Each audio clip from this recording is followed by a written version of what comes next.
Baik, shalom Bapak Ibu semuanya. Terima kasih komunitas Santo Thomas yang sudah mengundang saya untuk berbagi bersama umat yang sangat rindu berfoto-foto ria sebetulnya gitu ya. Saya diminta oleh panitia untuk berbicara tentang godaan, cobaan, pertobatan, dan kekudusan. Banyak banget, jadi butuh 4 hari saya berbicara. Baksonya sudah siap untuk 4 hari. Baik, kalau kita berbicara tentang cobaan dan godaan, mari kita lihat konsep dasar dahulu tentang cobaan itu apa sih, godaan itu apa. Jadi konsep dasarnya godaan itu bukanlah dosa. Tidak, godaan itu tidak dosa. Godaan menjadi dosa hanya jika kita membawakan godaan itu dalam diri kita. Jadi godaan itu adalah sesuatu yang belum dosa ke dalam diri kita sebelum kita memasukkannya. Maka sama-sama, ibu-ibu lihat laki-laki ganteng kayak artis Korea, enggak dosa, itu godaan. Tapi pada saat Anda langsung mengeluh, kok suami gue enggak kayak gini ya, baru dosa Anda. Anda dosa karena mengeluh gitu ya. Jadi pada saat Anda merasa, oh kok bagus ya, oh kok indah ya. Oh pada saat membandingkan dengan apa yang saya punya, di situ Anda sudah dosa. Anda sudah masuk ke dalam godaan itu. Mari kita lihat, bedakan. Kita harus tahu dulu. Supaya apa? Tidak semuanya dosa. No. Ini baru godaan. Tapi hati-hati, seringkali godaan masuk menjadi dosa tanpa disadari. Karena apa? Karena begitu rapuhnya hidup manusia. Sekali lagi, rapuhnya kita. Nah, kalau demikian godaan itu menjadi dosa kalau masuk ke dalam diri kita. Kenapa? Pertama, karena kecerobohan dan terlalu percaya diri. Misalnya saya nggak akan mungkin jatuh lah, nggak akan. Saya udah kuat kok. Jadi karena terlalu percaya diri, orang itu akhirnya apa? Jatuh. Maka nanti kita akan bisa lihat itu dosa yang paling lemah dalam hidup kita adalah apa? Kesombongan. Merasa percaya diri, overconfidence. Pada saat satu iblis dikeluarkan, 1000 legion akan datang. Yang kedua, kenapa kita bisa godaan itu masuk ke dalam diri kita? Kita menikmatinya dan menyerahkan diri. Ada orang juga, ya memang saya dari sononya sudah kayak gini, udah cetakannya. Nah, itu orang menyerah. Saya teringat ada sebuah cerita dari masyarakat Indian people, seorang tetuanya bercerita kepada anaknya, "Nak, di dalam diri kita itu ada 2 serigala. Serigala yang baik dan serigala yang jahat. Serigala yang baik ini selalu menasehatkan untuk berbuat baik, untuk berdoa, untuk bertahan, jangan mudah tergoda. Dan serigala yang jahat ini selalu memberi nasihat yang tidak baik. Balas, gak perlu, biarkan saja." Lalu anak tadi tanya kepada penatua tadi, "Pak Tetua, siapa yang menang? Serigala baik atau jahat?" Dan sang tetua ini berkata apa? "Yang menang adalah serigala yang banyak kau beri makan." Jadi kalau kita banyak memberi makan godaan, sedikit, Anda apa-apa, so kita akan mudah jatuh. Maka ada beberapa umat yang berkata, "Romo kok saya dalam hidup saya nggak pernah digoda ya?" Ya iya, karena Anda setan. Bukankah tertulis di kitab suci sesama setan jangan saling menggoda? Jadi kalau Anda merasa bahwa hidup Anda tidak pernah digoda, Anda sudah iblis. Anda sudah setan. Karena Anda tidak pernah merasa apapun salah. Kan ini sekarang masa prapaskah. Beberapa orang sudah, ayo pengakuan dosa. Bertanya pada pasturnya, "Pastor, dosa saya apa ya?" Ini lihat. Jadi orang ini sudah menikmati, sudah masuk dan sudah tidak merasa nggak enak hati lagi. Sudah tidak ada merasa tidak nyaman lagi. Karena dosa itu berbisiknya pada saat kita dapat merasa nggak enak, merasa nggak nyaman. Dan makin lama kita biarkan, makin lama kita biarkan hati kita mati. Maka dalam Evangelii Gaudium, surat apostoliknya Bapak Fransiskus dikatakan apa? Akhirnya manusia tidak peka lagi pada suara Tuhan.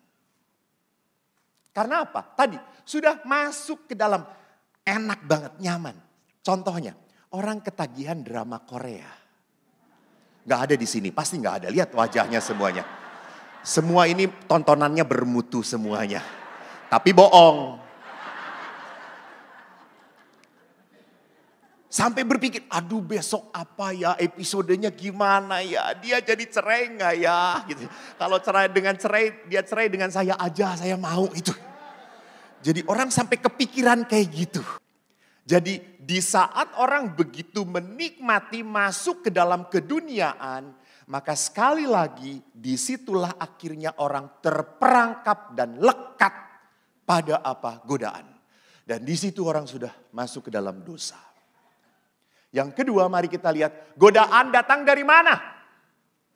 Tentu kita tahu di dalam surat Rasul Paulus kepada jemaat di Roma, di dalam kedagingan kita. Memang manusia itu kodratnya lemah. Ingat, kodrat kita lemah. Pak, kalau disakiti oleh seseorang, apa kodrat Bapak? Balas, lihat balasnya sampai seperti ini gitu ya. Balas. Jadi kodrat kita dalam kedagingan, kita punya kelemahan yang hati-hati kita kadang-kadang tidak pernah menyadari. Karena overconfidence tadi. Saya enggak lemah kok, saya kuat kok. Saya I have no problem kok. Yang paling tahu kelemahan Anda biasanya apa? Setan. Karena dia tahu bisa menggoda banget. Kenapa saya tahu? Karena saya pernah jadi setan mungkin ya gitu. Jadi manusia sekali lagi kodratnya lemah, maka dalam bahasa Paulusnya kedagingan kita. Roh kita kuat tapi daging kita lemah. Kita selalu menginginkan hal-hal yang baik, benar. Tapi pada saat melakukan, susah. Orang-orang Katolik ini yang datang di sini, saya jamin tahu banget yang benar. Betul atau tidak? Tetapi Anda tidak hidup dalam kebenaran. Kok aduh? Ya betul itu adanya gitu. Kok aduh gitu? Asik, bukan aduh gitu. Betul. Kita tahu banget hal yang benar tuh baik. Apa kalau berumah tangga tuh harusnya seperti apa? Melayani suami tuh kayak gimana? Jadi selalu niat kita bagus, baik. Mau puasa, mau pantang ini masa prapaskah. Kadang-kadang juga ada umat yang begitu lebay masa prapaskah ini. 40 hari. Tapi apa yang terjadi dari 40 itu gak ada yang beres semuanya gitu ya. Karena kemauannya terlalu tinggi tetapi pada saat dia harus realistis, membuka, bekerja, gak bisa. Jatuh lagi dalam diri dia. Yang kedua, godaan itu muncul dari dunia kita. Kita banyak melihat dunia kita itu punya cara pandang sendiri. Jadi perhatikan bahwa dunia ini sekali lagi bisa menawarkan apapun yang membuat kita tertarik. Bisa jatuh. Jadi saudaraku lihat bahwa godaan itu ada di dalam dunia dan godaan itu lihat setan pun menggoda kita. Ada kuasa kegelapan. Ingat di dalam Injil Lukas, kemarin kan waktu kita mengawali masa prapaskah itu kan bacanya tentang apa? Ini kurang Katolik tersesat tuh kayak gini. Bacanya tentang apa?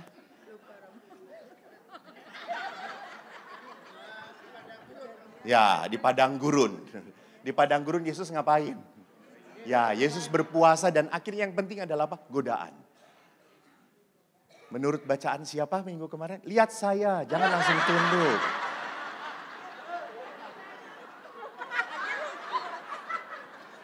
Ibu bukan mikir ketakutan, ibu mah.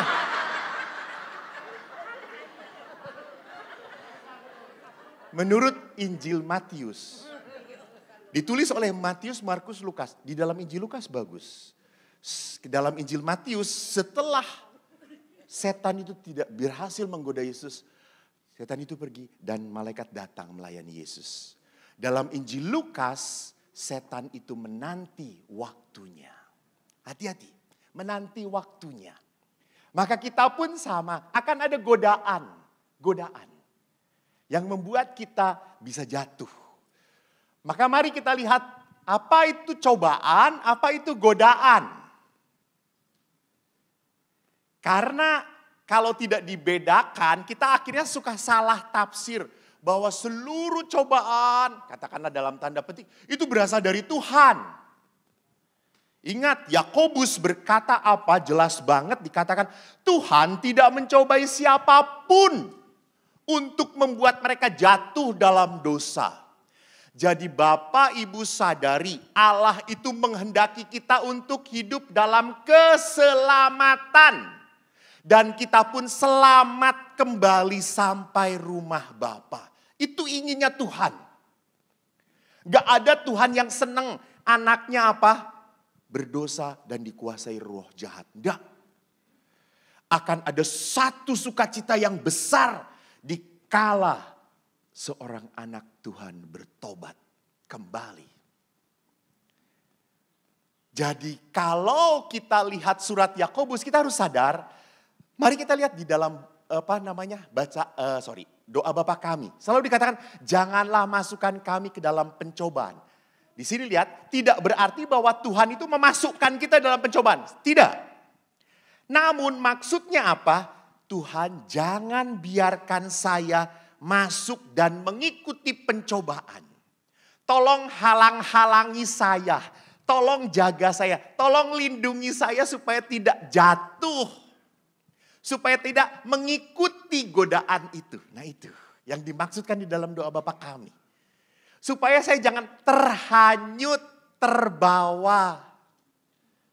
Jadi perhatikan bahwa kita seringkali masuk begitu saja. Mudah jatuh. Maka pada saat saya berkata, jangan masukkan kami dalam pencobaan Tuhan. Jangan biarkan saya langsung hanyut, jatuh begitu saja dalam godaan. Protect me. Ingatkan saya. Nah, Santo Siprianus pernah berkata bahwa dengan meminta dilepaskan dari pencobaan, kita diingatkan bahwa kita ini lemah. Kita sadar. Kita punya kelemahan, fisik, jiwa, roh. Saya ingat Bapak Kardinal itu selalu mengatakan tubuh kita butuh nutrisi, jiwa kita butuh motivasi, roh kita butuh inspirasi. Kita pun sadar kita punya kelemahan fisik. Dan kelemahan fisik ini kalau nggak diterima, kita akhirnya menjadi orang yang mudah mengeluh terus. Romo sakit dengkulnya, sakit perut cekot-cekot Romo.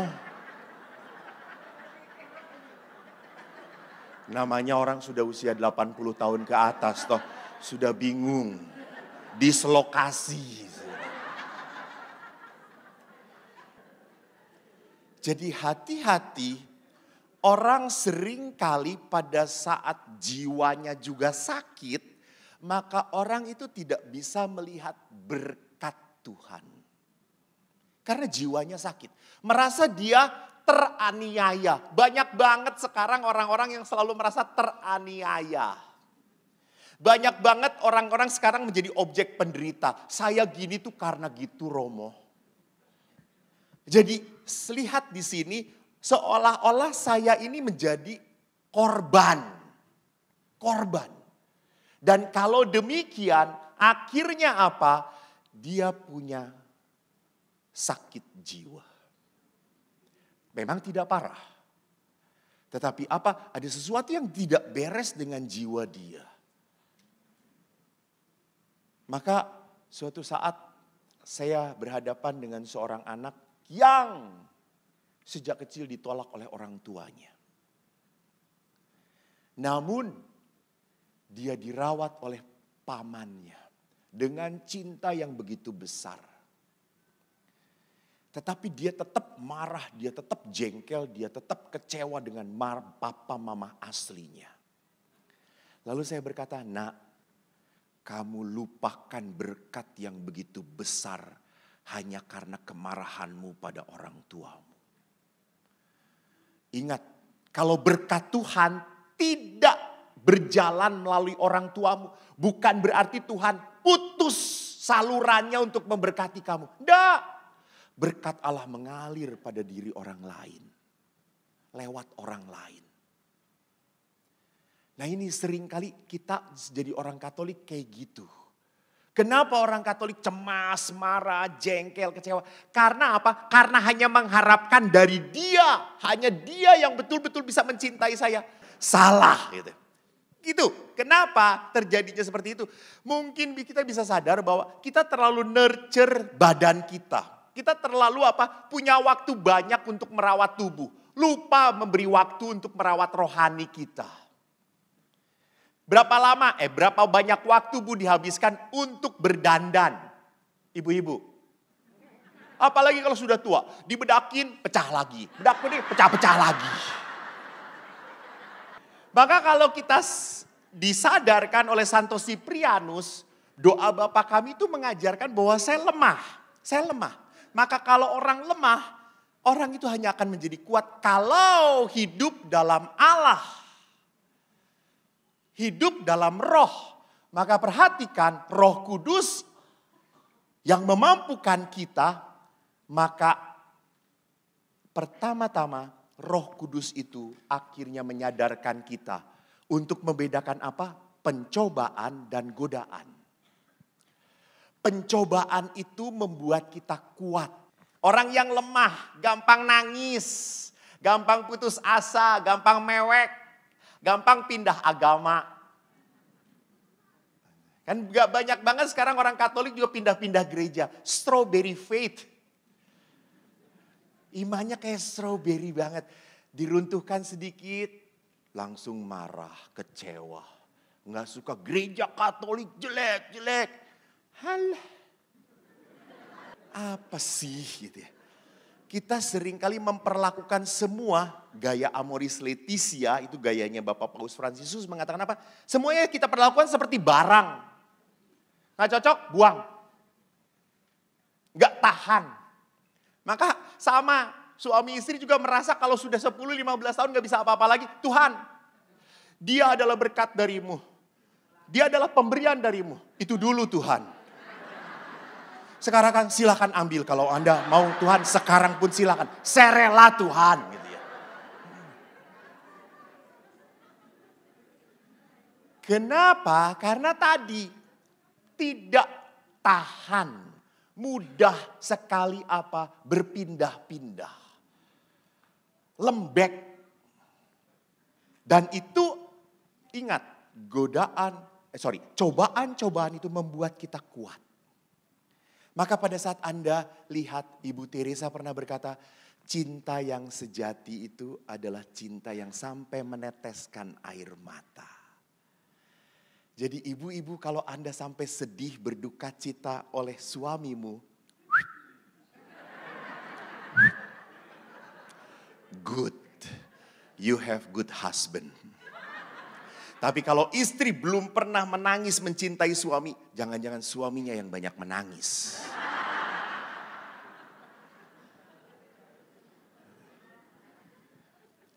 Jadi itu adalah ujian, Supaya apa? Kelihatan kesungguhan kita. Kelihatan cinta kita. Maka di dalam gereja Katolik, mengapa perkawinan tidak mudah begitu saja? Cerai. Nggak ada perceraian. Lu bertahan. Maka prinsip saya Anda tahu toh? Hao ce bu hao ce.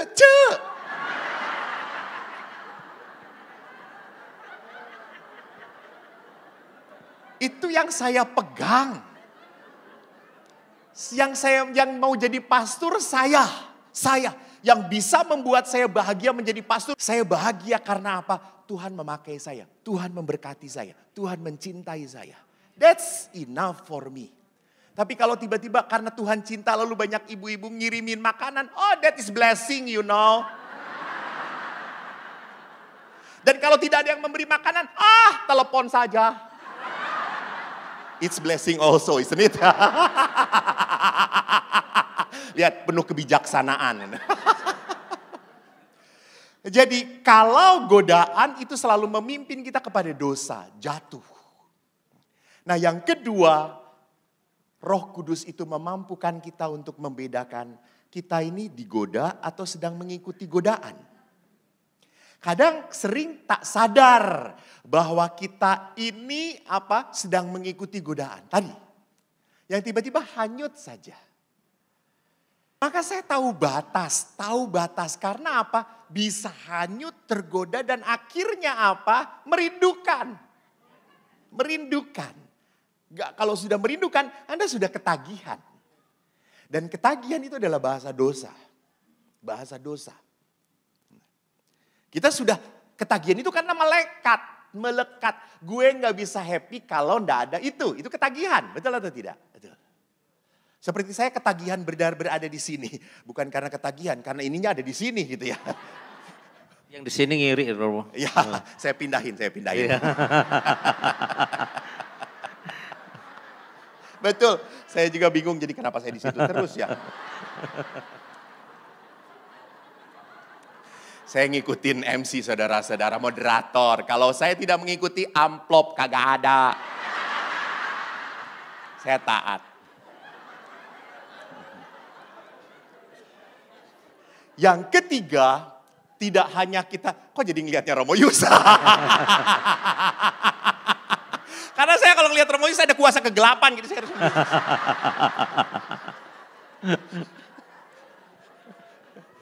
Jadi kita harus membedakan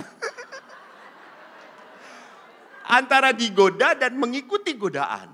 Kita harus sadar, kalau kita selama digoda, oke. Tapi pada saat kita sudah mengikuti godaan, kita harus detach. Tidak attach. Detach itu mengambil jarak. Saya harus mengambil jarak. Sama, kalau saya sudah marah, pusing, tidak tahu apa yang harus Anda lakukan, Anda sudah terlilit oleh kuasa kegelapan. Jadi kuasa kegelapan itu bisa juga kerumitan jiwa, kerumitan. Dalam bahasa Inggris scrupulous gitu ya. Semua hal dijadikan salah, semua hal dijadikan rumit. Itu sudah kusut. Yang ketiga adalah membuka kedok kebohongan pada godaan. Itu yang tadi saya katakan. Godaan sering nampak baik, indah, namun ujungnya maut. Ujungnya penderitaan. Ujungnya menjadi saya merasa menderita. Saya menjadi merasa salah. Maka perhatikan, kalau orang itu sadar, kuasa kegelapan itu bukan seperti yang menakutkan. Nggak, indah kok, bagus kok. Maka konsultasi pun kalau hampir Anda satu konsultasi dan Anda pergi bagus, terbantu bagus. Tapi kalau dengan 1, 2, 3, 4, 5 konsultasi Anda nggak beres, ini tanda-tanda. Ini tanda-tanda apa? Tanda-tanda Anda sudah ketergantungan, kelekatan. Bahasa roh jahat selalu dilogis-logiskan, selalu masuk akal. Nggak salah kok. Contoh, lihat orang yang merindukan anak. Lalu pakai bayi tabung. Bolehkah dalam gereja? Nah lihat tuh tidak ada kesepakatan. Boleh atau tidak? Boleh atau tidak? Nah, jelas. Gereja punya hukum yang jelas. Bahwa untuk kelahiran seorang anak itu hanya boleh terjadi secara normal. Tidak ada intervensi manusia seperti apapun. Lalu akhirnya ada orang yang mengatakan, Romo, kan ada orang yang sungguh mau merindukan ingin punya anak. Kenapa kok nggak boleh? Kok tidak diperbolehkan? Kan wajar toh seorang ayah ibu merindukan seorang anak. Betul. Tapi ingat, anak itu di dalam hidup perkawinan adalah anugerah. Dan jangan menjadikan anak sebagai sumber kebahagiaan perkawinan Anda. Salah. Karena hati-hati, anak pun bisa merenggut cinta suami istri. Tuh. Padahal suami istri itu tidak boleh cintanya kurang dari 100%. Anak itu buah dari cinta suami istri. Karena seringnya apa? Saking cintanya kepada anak, you have so many time with your children, but you have no time with your couple. That's not right. Gak benar. Maka sering juga terjadi opa oma senang sekali ngerawat cucunya. Dan cucu senang dengan opa oma. Karena semua apa-apa boleh. Oma gak berani melarang, sekali melarang cucu gak akan datang. Dan kalau cucu gak datang, oma dengan opa lagi, oma dengan opa lagi. Dan itu adalah penderitaan. Hei Bapak Ibu yang terkasih, lihat bahwa seringkali saya membenarkan hal yang tidak benar. Karena alasan apa? Karena alasan sepertinya logis. Dilogis-logiskan. Logis, betul. Logis kok, ilmu manusia sudah pinter kok. Anda sekarang lihatnya di Cina sudah bisa membuat perempuan yang bisa diajak ngomong. Disuruh-suruh apapun mau. Jengking. Tuh kan pikirannya gak bener tuh. Saya gak teruskan. Rupanya umat Romo ini parah semuanya ya. Ini kan umat gereja ORK toh semuanya. Bukan umat saya Romo ini, sebagian besar umat Helena. Didikannya OSC.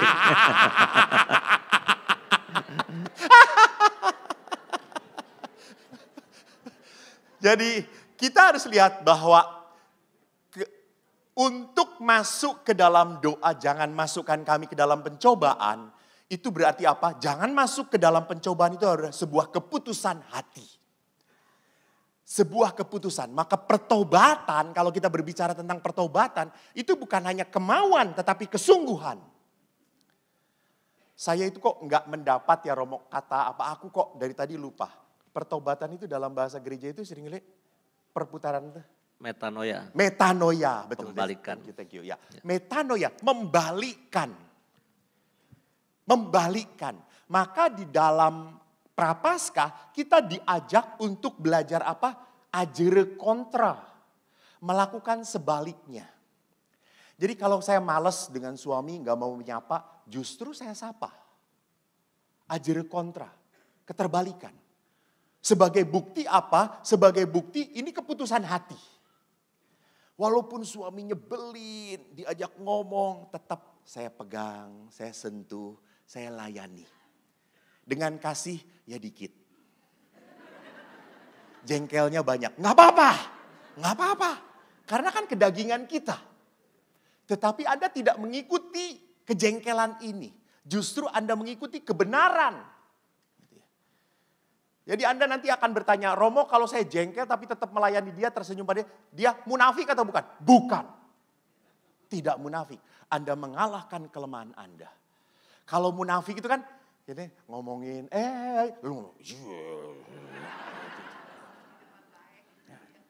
tetapi kalau Anda dengan pasangan Anda berbuat baik, walaupun Anda sebetulnya jengkel banget, Anda mengalahkan kelemahan Anda. Di sini yang disebut sebagai keputusan hati. Apakah setiap saat saya bahagia dengan teman pasangan saya? Gara-gara Romo jadi saya terkacau di sini. Oh gara-gara gue. Udah kacau dari sononya dia. Iya karena saya melihat jadi tambah gitu ya. Jadi perhatikan di sini bahwa di dalam Injil Matius kita tidak bisa mengabdi kepada dua tuan. Kita tidak bisa mengabdi kepada Allah dan mengabdi pada diri sendiri. Nah, you must serve God. Kita harus melayani Tuhan. Maka di dalam segala hal kita harus belajar untuk melihat apa? Wajah Allah di dalam orang-orang yang menyebalkan. Nah itu susah itu lihat. Susah. Wajah Allah di dalam orang-orang yang pernah menyakiti Anda.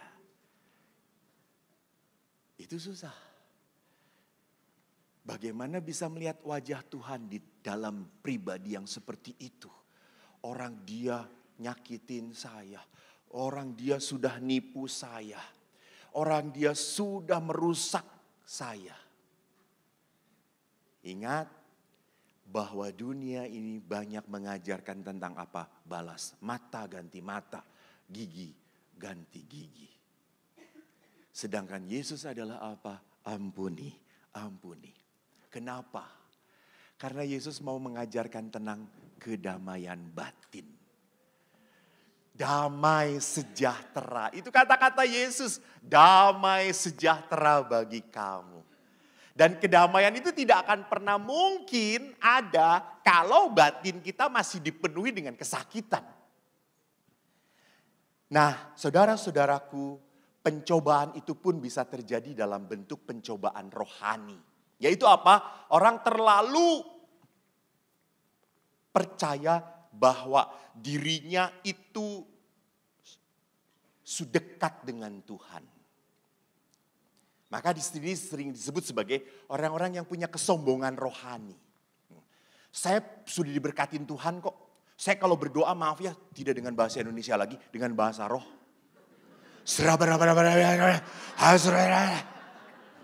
Tuhan langsung tahu saudara-saudara. Lalu Anda punya karisma mendoakan, menyembuhkan. It's only God. You are the tools of God. Tuhan hanya mau memakai kamu. Maka saya bersyukur jadi pastor. Banyak didoakan oleh saya cepat meninggal.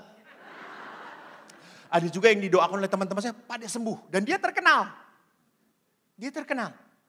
Saya kurang populer untuk pendoaan. Ya sudah, Tuhan tidak memakai saya untuk itu. Ya terimalah. Setiap orang mendapat karunia-Nya masing-masing dan harus digunakan untuk apa? Untuk membangun gereja Allah, membangun gereja Tuhan. Jadi di sini harus kita sadar kalau kita punya talenta, kita punya berkat, ini pemberian Allah yang harus diberikan pada orang lain. Maka saya selalu mengingatkan kepada umat Helena bahwa kita itu dipanggil oleh Tuhan bukan untuk menjadi tangki. Tangki itu mengumpulkan. Enggak, kita dipanggil oleh Tuhan untuk menjadi apa? Talang. Pemberi berkat. Saya bahagia beberapa kali pada saat di Helena, umat Helena ini Romo. Betapa murah hatinya mereka Romo. Fur, kasih aja, kasih. Lagi bangga, lagi cinta-cintanya sama Helena. Datang kepada saya berkata, Romo saya itu sudah diberkati Tuhan. Begitu banyak Tuhan memberkati. Saya kok dapat bonus dari perusahaan. Boleh gak saya berikan? Berapa Romo? Ya, pasti minta bagian kalau dibagikan, betul gak? Enggak, saya cuma mau bandingin sama yang umat OKS kasih aja.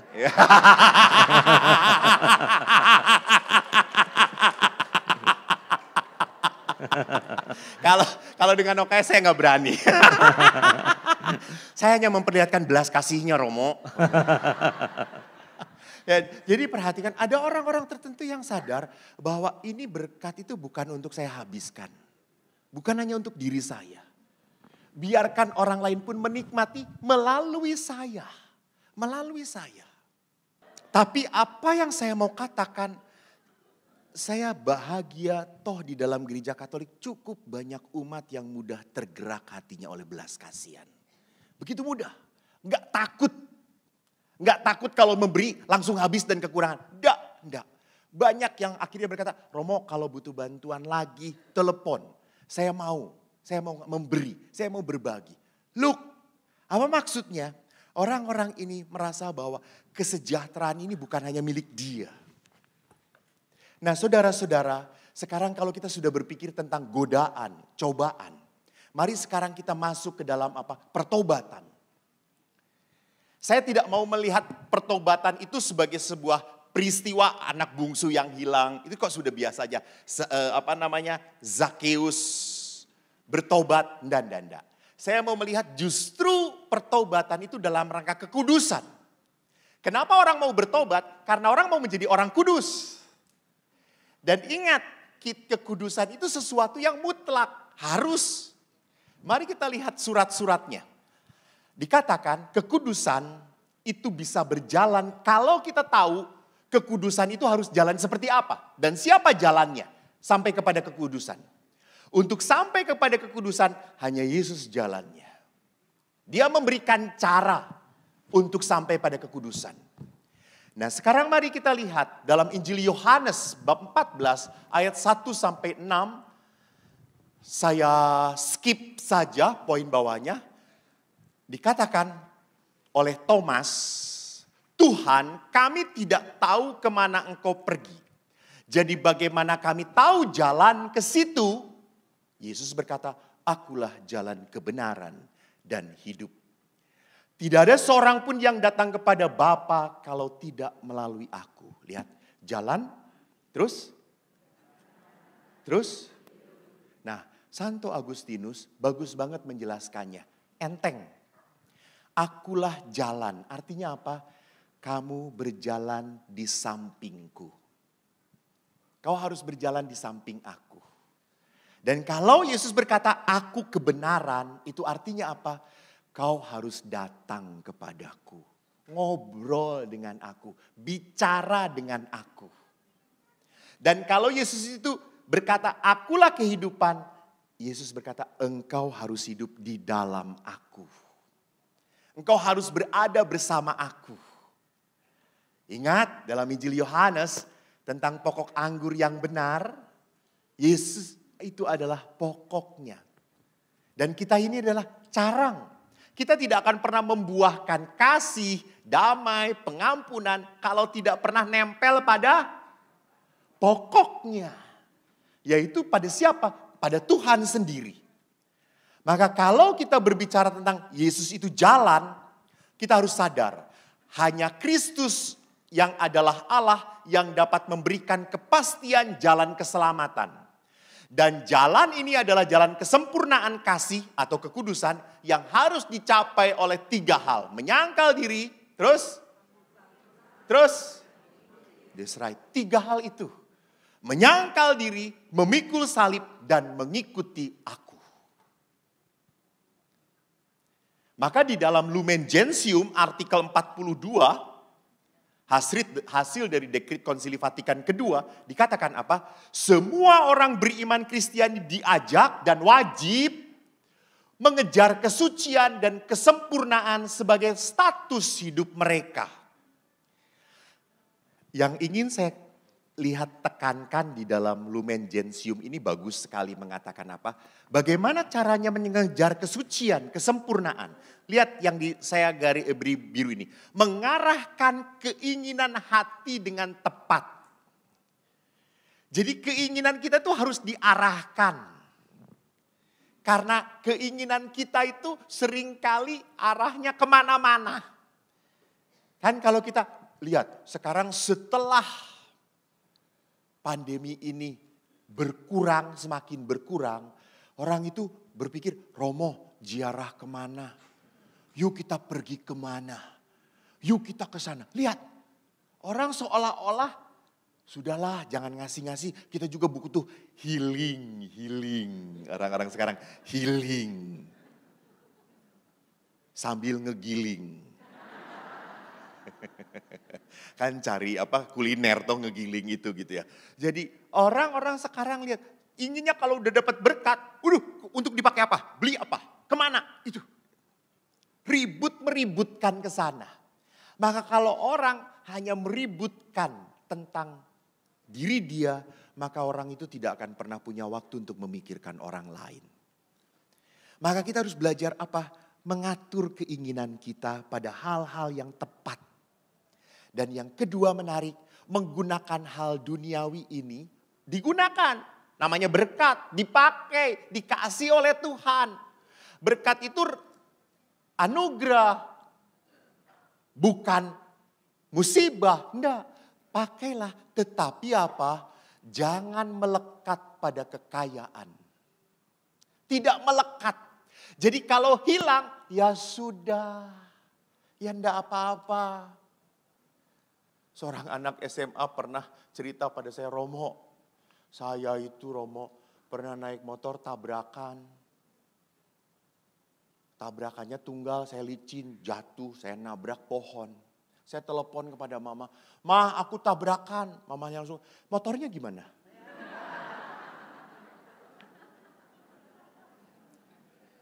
Lebih berharga motornya daripada anak itu gitu ya. Karena mamanya itu langsung berpikir 25 juta ini motor. Dia tidak berpikir anaknya bagaimana gitu. Jadi semua diukur pada kelekatan materi. Saya juga mohon maaf. Saya kok rada maaf ya. Rada anti dengan kesaksian-kesaksian yang saudara-saudara, setelah saya mengikuti Yesus, apalagi saya setia mengikuti ORK saudara-saudara.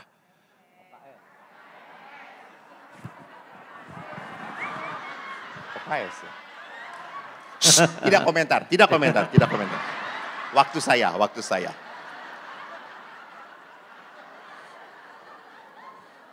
Kalau ORK apa ya? Oase Rohani Katolik. Kok gue ORK ya?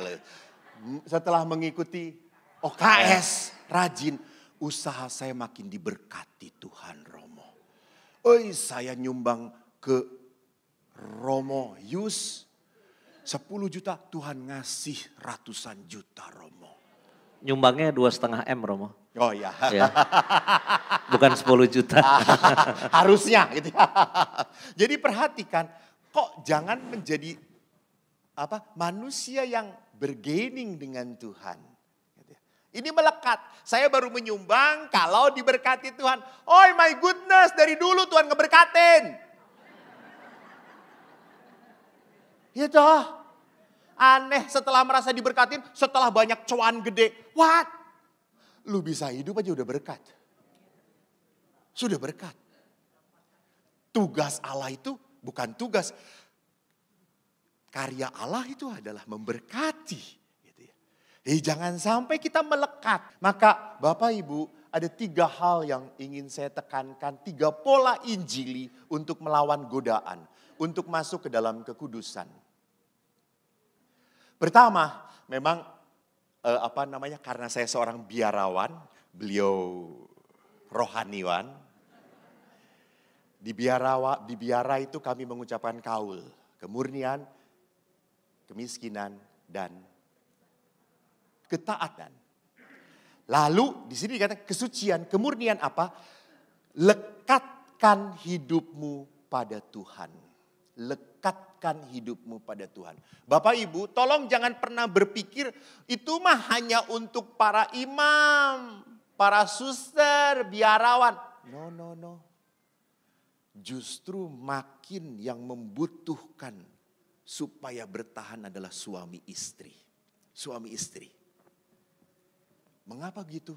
Bu, Pak, tanya Romo Yus, saya juga sama. Yang banyak datang minta didoakan itu suami istri. Jarang saya datang kepada Romo Yus, bro doain gue, jarang. Mungkin bro akan berkata, apaan sih lu? Suami istri, kenapa? Karena begitu beratnya. Anda harus memikirkan pasangan Anda yang makin dipikirin makin nyebelin. Anda harus memikirkan usaha Anda, anak-anak Anda, cucu-cucu Anda, semua dipikirkan. Romo Yus kan tinggal telepon doang. Orang langsung berbelas kasih. Jadi Bapak Ibu yang membuat Anda kuat bertahan sekali lagi hanya doa. Jadi Bapak Ibu ingat banyak hal dalam kehidupan yang tidak bisa kita hadapi. Saya percaya itu. Kalau Anda sendirian, Anda hanya bisa bersama Tuhan. Maka jangan pernah berdoa, Tuhan mudahkan hidup saya. Jangan banyak permasalahan, no. Berdoalah, Tuhan sertai aku supaya aku kuat. Supaya aku kuat. Di dalam pelayanan pun berat. Emangnya setiap pelayanan adalah para malaikat? Tidak. Hidup bersama pastor. Apakah hidup bersama Pastor Yus kemuliaan? Tidak. Seperti nanti bacaannya sore ini. Musa, Elia bersahabat baik dengan Yesus. Nah, salib bisa terjadi gitu ya. Di samadhi sih kemuliaan Romo. Itu menurut dia saudara-saudara. Versi yang tak teraniaya gitu ya. Gitu. Jadi perhatikan, banyak dalam kehidupan Anda tidak akan pernah bisa bertahan kalau tidak dalam Tuhan. Maka bahasa Bapak Paus banget. You must become a Christ-centered person. Christ-centered person. Sedikit-sedikit pada Yesus, sedikit-sedikit mengadu pada Yesus. Tidak apa-apa, you are children of God. Kau anak Tuhan. Maka ngomongnya pada siapa kalau bukan pada Bapa? No, Tuhan. Yang kedua adalah apa? Kemiskinan. Hidup sederhana. Tidak terikat. Ugahari. Ugahari itu apa? Bebas. Semua berkat suatu saat akan pergi. Oke. You must know how to detach. And you will know how to detach when you know how to attach. Artinya apa? Saya kalau diberi berkat, nikmatilah berkat itu. Jadi Bapak Ibu kalau selama Anda masih bisa berjalan, selama Anda masih bisa pergi, pergilah ke OKS. Banyak hiburan sukacita di sana.